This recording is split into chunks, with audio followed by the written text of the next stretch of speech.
Итак, приступаем к шитью куклы. Я вам уже рассказывала, какие нужны нам отрезки материалов, поэтому сейчас я вам только рассказываю, что мы шьем и где сшиваем. Итак, берем чехол для головы, сложенный в 3 раза гармошкой, и начинаем его прострачивать. Делаем обязательно закрепочки. Длина стежка 1,8, можно 1,6. Иголка тоненькая 80, номер 80. И шьем. Шьется бифлекс прекрасно, хорошо. Если он у вас не шьется, значит поменяйте иголку, потому что от толщины иглы очень многое зависит. Дальше, когда мы все сошьем, мы начинаем это все вырезать,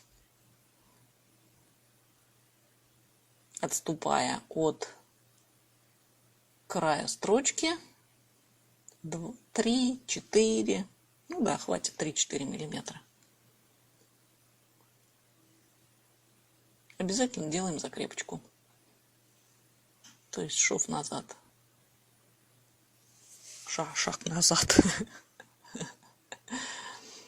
туда-сюда иголочкой.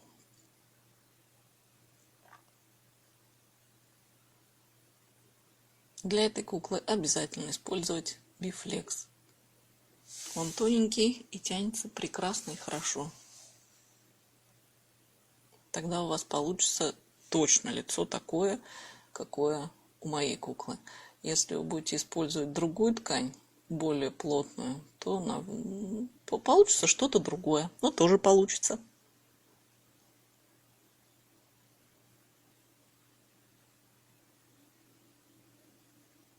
Я решила ничего не убыстрять, а шить в реальном времени. И дальше у нас пойдут с вами уроки уже не озвученные мною отдельно, а прям как было, так все и снимала. Не судите строго. Дальше мы с вами шьем ноги. Обязательно оставляем отверстие для выворачивания. И у рук оставляем отверстие для выворачивания. И у тела тоже. Прострачиваем, вырезаем и пойдем набивать.